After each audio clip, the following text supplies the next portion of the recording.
faced with extreme views is also the madhab. You come into Islam, you awaken to Islam, and what is presented before you is Shafi'i Islam. Here. If it happened in Pakistan, it would be Hanafi Islam.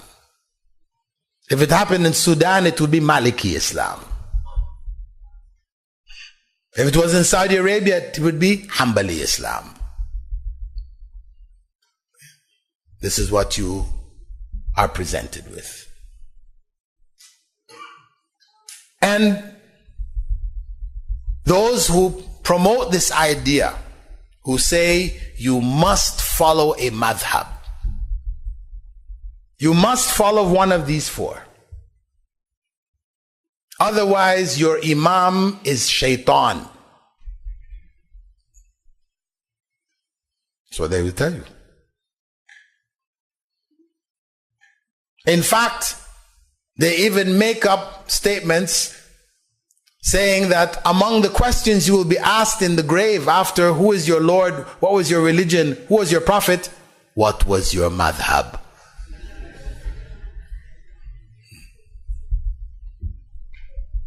I've read it. It's gone to that extreme.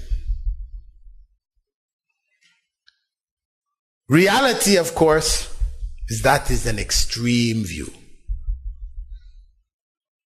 It wasn't revealed, although when you go into those who are fanatical, they have hadith, which they claim Rasulullah ﷺ said, that they would arise amongst the ummah. You know, such and such a person who had these qualities, and so you say, that's Abu Hanifa. Of course, those are the ones you read in Pakistan. Then if you go to Egypt, it will be, that's Imam Shafi'i they're talking about, that hadith, so on and so forth. People actually fabricated hadith to defend this. And of course, because it was an extreme which came about really after the 13th century, it really became deep-rooted. When you look at the consequences, besides the fabrication of hadith, and you consider that from the 13th, 14th century, in the Hanafi school, the scholars ruled that it was not permissible for a Hanafi to marry a Shafi'i.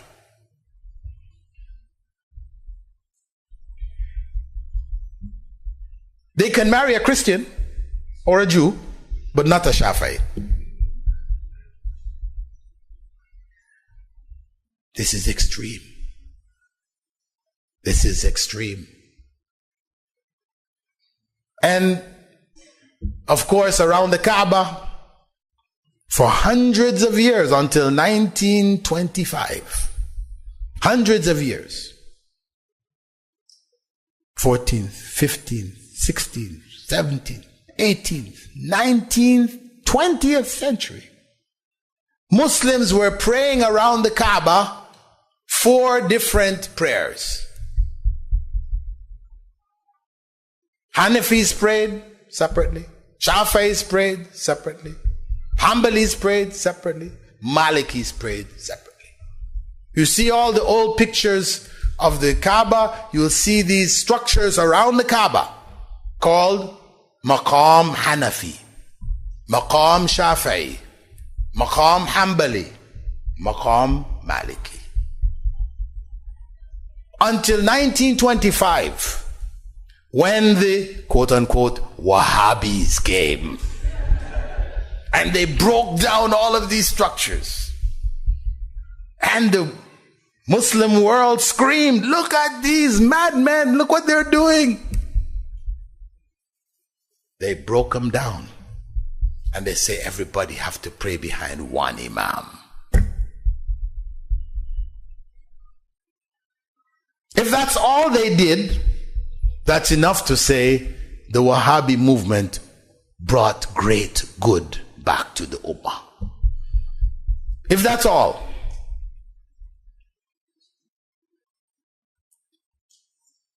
So this was an extreme. The question is, the big question, when considering this whole issue of madhab, is what was the madhab of Abu Bakr? He certainly wasn't any of the four. What about Umar and Uthman and Ali? So their imam was shaitan? A'udhu billah. So then what? Actually, when you go and you study the madhabs, you will come to realize very quickly that Abu Hanifa wasn't a Hanafi.